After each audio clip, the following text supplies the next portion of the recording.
Operation सिंदूर अभी भी जारी है, जिसका अर्थ है कि अगर भारत में किसी ने कोई भी आतंकी हमला करने का प्रयास किया तो भारत उस पर कार्रवाई कर देगा। ये जो बात भारत के द्वारा अक्सर कही जा रही है, इस बात से कहीं ज्यादा बड़ी बात पाकिस्तान की तरफ से भारत से युद्ध करने की तैयारी है। एक तरफ जहां भारत अपनी तैयारियों में आतंक के खिलाफ लड़ना अपनी प्राथमिकता मान रहा है, वहीं पाकिस्तान भारत में कई सेक्टर से तैयारी युद्ध की कर रहा है। आज के समय हाल ही में भारत पाकिस्तान के बीच जो पहलगाम आतंकी हमले के बाद घटना घटी, उससे बहुत कुछ बदला। पाकिस्तान ने अपनी लॉबिंग के थ्रू अमेरिका का साथ पाया। जियोपॉलिटिक्स में भारत ने कहीं ना कहीं अपनी नीतियों के चलते अमेरिका का साथ कम पाया। अंतर्राष्ट्रीय स्तर पर रूस का घटता कद भी भारत के लिए एक बड़ी चुनौती बनकर उभरा। ऑपरेशन सिंदूर में सक्सेसफुल रूप से आतंकियों के ठिकाने मिटाने वाला भारत आज नैरेटिव गेम में पाकिस्तान से कहीं पीछे चला गया। ये सारी बातें आप और हम बेहतर तरीके से जानते और मानते आ रहे हैं।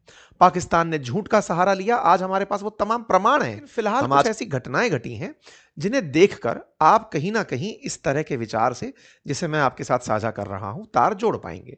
सबसे पहले इस खबर पर नजर डालिए।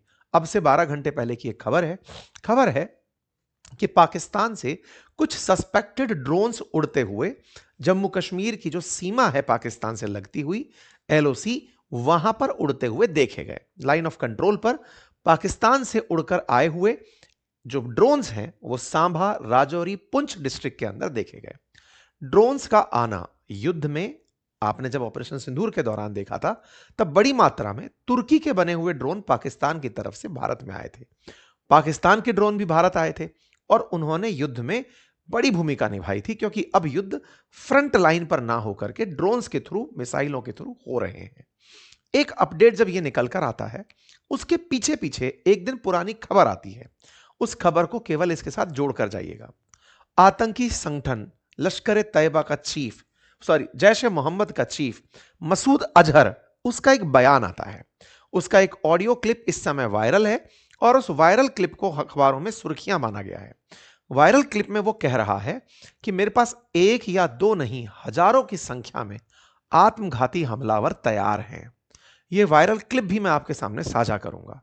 यह बात तब है जब ऑपरेशन सिंदूर में भारत ने आतंकी ठिकानों को तबाह करते हुए इसके ठिकानों पर भी वार किया था। इसके कई परिवारजन उसमें मारे गए थे।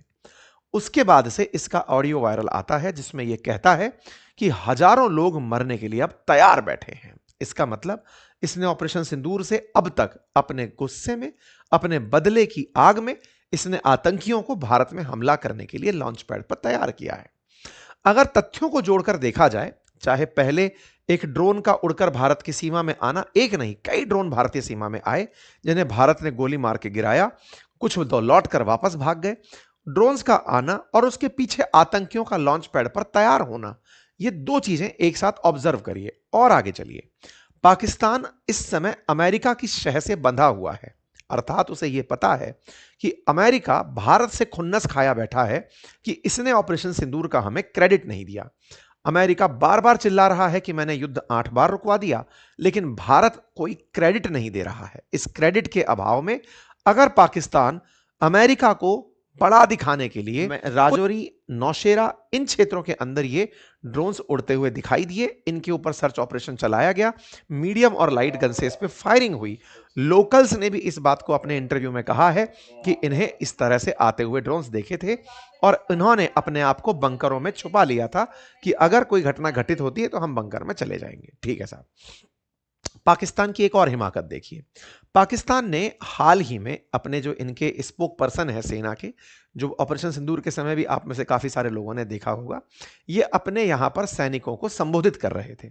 संबोधित करते हुए भारत पाकिस्तान के बीच के जो संबंध हैं उन पर तो टिप्पणी कर ही रहे थे। भारत और अफगानिस्तान जो संयुक्त रूप से पाकिस्तान के खिलाफ विचार कर रहे हैं, उस पर भी बयान दे रहे थे और कहते हैं कि हमें अब हार्ड पावर बनना होगा।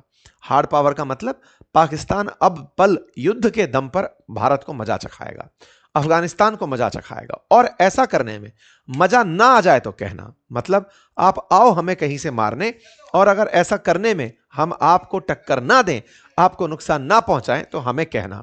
ये इनका जो अति आत्मविश्वास पाकिस्तानियों का फूट रहा है, इसके पीछे एक मात्र कारण है, भारत ट्रंप के काल में जियोपॉलिटिक्स में विशेष रूप से, जो भारत का कालखंड ट्रंप से पहले था यानी बाइडेन के कालखंड में था, जिसमें भारत की विदेश नीति पूरी दुनिया में सराही जा रही थी, उस समय जब भारत ने रशिया यूक्रेन युद्ध के बावजूद अमेरिका को मैनेज करते हुए रूस से तेल खरीदना जारी रखा था, तब भारत की विदेश नीति की दुनिया भर में प्रशंसा हुई थी, यह कहते हुए कि भारत दोनों को साधने में कामयाब हो गया।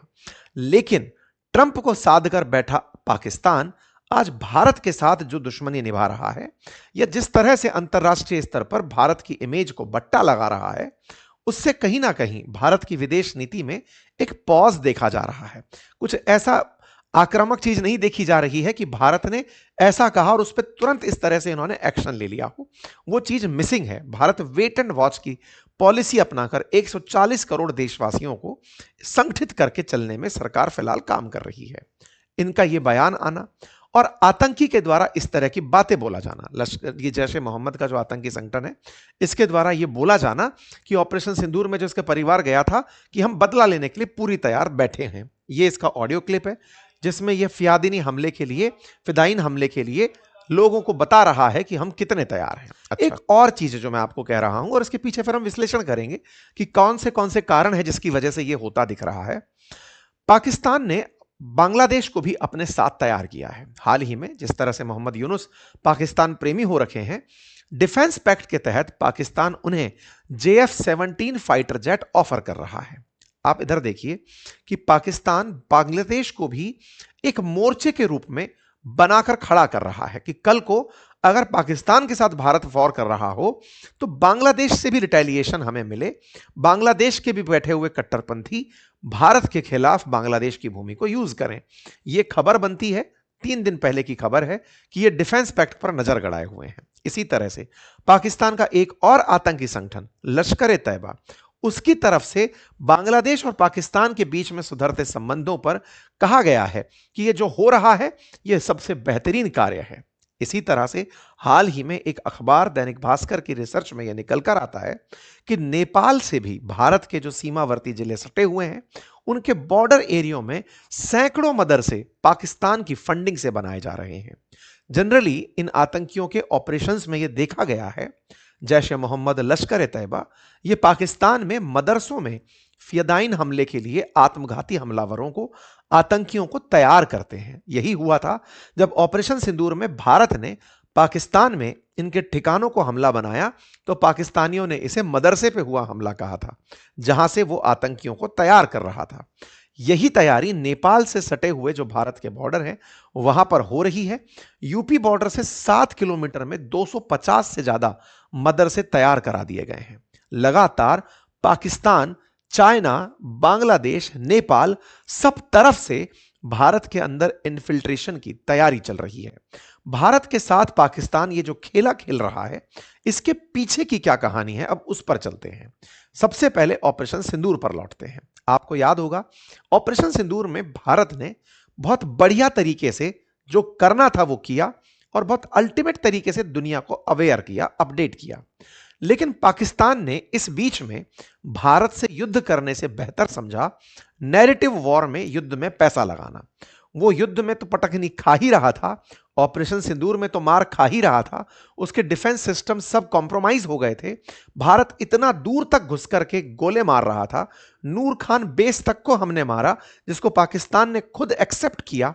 लेकिन उसके बावजूद इसने जो तैयारी की वो फेक न्यूज फैलाने की थी। परिणाम क्या निकला? परिणाम यह निकला कि पाकिस्तान चीन के साथ मिलकर के JF-17 फाइटर जेट बनाता है। उस फाइटर जेट को इन्होंने बेचने का टेंडर प्राप्त कर लिया। फर्जी नैरेटिव केवल और केवल सोशल मीडिया पर जीतने का ही नहीं था, इन्होंने उस फर्जी नैरेटिव को दुनिया में बेचा। परिणाम क्या निकला? आज पाकिस्तान लीबिया से $4 बिलियन की डिफेंस डील कर आता है, बांग्लादेश से JF-17 की बात कर रहा है, पाकिस्तान को $1.5 बिलियन की डील मिल रही है सूडान से, ऐसी खबरें मिलकर आती हैं। पाकिस्तान इसे दिखाता है कि देखो हमने अपने फाइटर जेट से भारत को बहुत नुकसान पहुंचाया, आप हमसे फाइटर जेट खरीद सकते हो। इसके इस फर्जी नैरेटिव को भी हम अभी डिकोड करेंगे, लेकिन इससे पहले पाकिस्तान ने इससे क्या बना लिया उस पर चर्चा करते हैं। इसी बीच में पाकिस्तान और सऊदी के बीच में एक डिफेंस पैक्ट होता है, जिस पैक्ट में सऊदी यह कहता है कि अगर आप पर कल को कोई हमला होगा तो हम आपके साथ होंगे, और हम पर कोई हमला होगा तो आप हमारे साथ होना। पाकिस्तानियों को इतनी इज्जत परमाणु बम के कारण मिली, क्योंकि अमेरिका जिन देशों पर हमला कर रहा है उनमें से किसी देश के पास न्यूक्लियर बॉम्ब नहीं है। इसीलिए इन सभी मुस्लिम वर्ल्ड के देशों को समझ में आने लगा, चाहे लीबिया हो चाहे सूडान हो, कि पाकिस्तान से डील करना, चाहे बांग्लादेश हो, वो उन्हें एक सुरक्षा देगा न्यूक्लियर बॉम्ब की। अक्सर अमेरिकी राष्ट्रपति ये मानते आए हैं कि पाकिस्तान के पास न्यूक्लियर बॉम्ब का होना सबसे ज्यादा गंभीर विषय है, लेकिन उसके बावजूद पाकिस्तान अपनी इसी चीज को जियोपॉलिटिक्स में बेचने में कामयाब रहा, सऊदी से डिफेंस पैक्ट कराने में कामयाब रहा। वो बात दूसरी है कि सऊदी उसके साथ खड़ा ना रहा हो, लेकिन फिर भी उसकी इंटरनेशनल प्रेस्टीज में यह बात ऐड हुई। और ऐड तो एक बात और हुई जब तुर्की ने भी पाकिस्तान से डिमांड की कि जो सऊदी से आपने डील किया है, जिसमें आप न्यूक्लियर बॉम्ब तक यूज कर लेंगे अगर आप पर कुछ हुआ, तो वो पैक्ट हमारे साथ भी कर लीजिए। पाकिस्तान को ऑपरेशन सिंदूर के बाद एक फर्जी नैरेटिव से मिली। आप में से कुछ लोग इस बारे में जानकर आश्चर्य करेंगे कि जो पाकिस्तान पहले कर्ज तले दबा था, वो अब कहता हुआ दिख रहा है कि हमारी डिफेंस डील्स के बाद हमें लगता नहीं है कि हमें आईएमएफ के लोन्स की जरूरत पड़े, हम इतना तेजी से आगे बढ़ रहे हैं। अच्छा, इतना तेजी से आगे बढ़ने में पाकिस्तान ने खेला क्या किया? खेला किया आसिम मुनीर के नेतृत्व में ट्रंप को खरीदने का। इसके बारे में क्या से बात बाहर निकल के आई? हाल ही में पाकिस्तान की तरफ से, वो अमेरिका की तरफ से एक रिपोर्ट बाहर आती है, और उस रिपोर्ट में बताया जाता है कि मई 7 से मई 10 के बीच में पाकिस्तान के डिप्लोमेट्स ने अमेरिका के अंदर एक लॉबिंग फर्म को हायर किया, और लगभग 60 बार पाकिस्तान ने अमेरिका से कनेक्ट करने का प्रयास किया। हेडलाइन बनती है, समहाउ स्टॉप इंडिया, किसी भी तरीके से भारत को रोकिए। ऐसा पाकिस्तान ने अमेरिका में हर करोड़ों रुपए खर्च करके अमेरिका को अपने साथ जोड़ने के लिए प्रयास किया। यहां पर अमेरिकन डिपार्टमेंट ऑफ जस्टिस का यह डॉक्यूमेंट बाहर आता है, जिसमें पता चलता है कि पाकिस्तान ने $5 मिलियन, यानी कि $50 लाख, $1 अगर 90 रुपए के हिसाब से है तो लगभग 45 करोड़ रुपए इस बात पर खर्च किए कि पाकिस्तान अमेरिका केवल बात कर ले। 3 दिन के अंदर यूएस को अपना युद्ध रुकवाने के लिए इन्होंने कॉल करवाया। पाकिस्तान ने 60 बार आवेदन किया 72 घंटों में, as Indian forces kept attacking high value military target inside Pakistan.